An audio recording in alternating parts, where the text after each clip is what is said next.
A person's greatness is determined by their thoughts. This timeless truth has been proven repeatedly by the lives of successful individuals like Oprah Winfrey, Abigail Johnson, and Melinda Gates. Napoleon Hill, in his famous book, Think and Grow Rich, said what you think about you become. But if that's true, why do so many people struggle to succeed? Do they not think about their future? Do they fail to see their own potential? Today's story will uncover the answers to these questions and teach you a powerful lesson. Along the way, we'll also learn some new words to enhance our English skills. So stay with us till the end. I promise this video will be worth your time. Once in a busy railway station lived a beggar. She survived by asking passengers for alms as they waited for their trains. One day, as she was begging, she noticed a well-dressed businesswoman stepping into the platform. Seeing her expensive suit and confident posture, the beggar thought this woman must be really rich. If I ask her for money, she will surely give me a generous amount. With this hope, the beggar approached the businesswoman and stretched out her hand. But instead of giving her money, the businesswoman looked at her and asked, "Do you always take from others? Have you ever given anything to anyone?" The beggar was startled. She had never heard such a question before. Confused, she replied, "Ma'am, I'm just a beggar. I survive by asking for alms. I have nothing to give to anyone." The businesswoman smiled and said to her, "If you believe you have nothing to give, then you also have no right to ask for anything. I am a businesswoman. I believe in exchange. If you can offer me something, I can give you something in return. But if you have nothing to give, I cannot give you anything either." Saying this, the businesswoman boarded her train and left. The beggar stood there stunned. She kept replaying the businesswoman's words in her mind. "I have been begging for so long, but no one has ever said this to me before." She was rude, but she spoke the truth. If I can't offer anything, then why should people give me anything? For the first time, the beggar realized that maybe this is why people never gave me much money, because she offered them nothing in return. That night she lay awake, deep in thoughts. But what can I give? I am just a beggar. I have nothing. Yet the businesswoman's words kept echoing in her mind. If you want to receive, you must give. 2 days passed. The beggar didn't ask for money.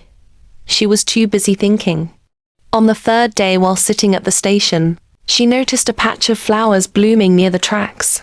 Their vibrant color caught her eye, and suddenly an idea struck her. What if instead of just taking, I offer something in return? What if I give people a flower every time they give me alms? Determined, she walked over, gently plucked a handful of flowers, and went back to her usual spot. When someone handed her a coin, she smiled and offered a flower in return. Surprisingly, people accepted the flowers with joy. Some even smiled and thanked her.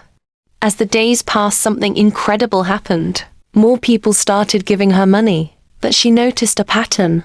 As long as she had flowers, people gave generously.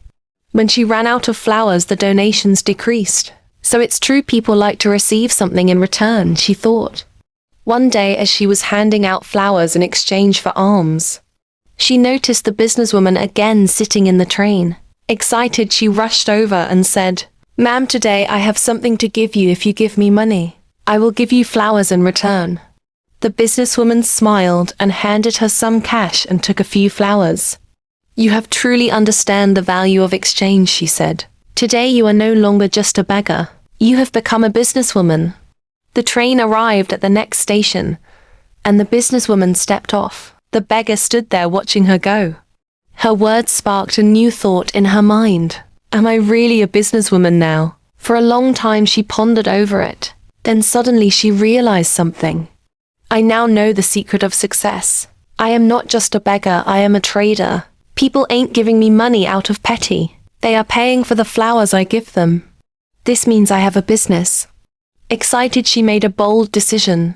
That day she left the railway station and never returned as a beggar again. 6 months later, at the same railway station, 2 well-dressed women met. They exchanged a handshake, but one of them had a curious look. "Do I know you?" one of the women asked. The other smiled and replied, "Yes, we have met twice before right here on this very train." The first woman frowned, trying to remember. Then her eyes widened in surprise. "Wait, you are the beggar. The one I refused to give money to, and then later I bought flowers from you." The former beggar laughed. "Yes, that was me. But today I am no longer a beggar. I run a successful flower business, and I'm traveling to expand it further." The businesswoman was astonished. "That's incredible, what changed?" The flower seller smiled. "You taught me one of life's greatest truths. We only receive when we give." That day I realized that I was never really a beggar. I was a businesswoman all along. I just had to see myself that way. The two women shook hands again, now as equals. Then they boarded their trains, heading towards their respective futures.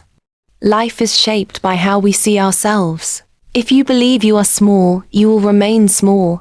But if you recognize your inner potential, you can achieve greatness. So don't limit yourself. See yourself as a strong, capable, and successful. Because when your thoughts change, your future changes too.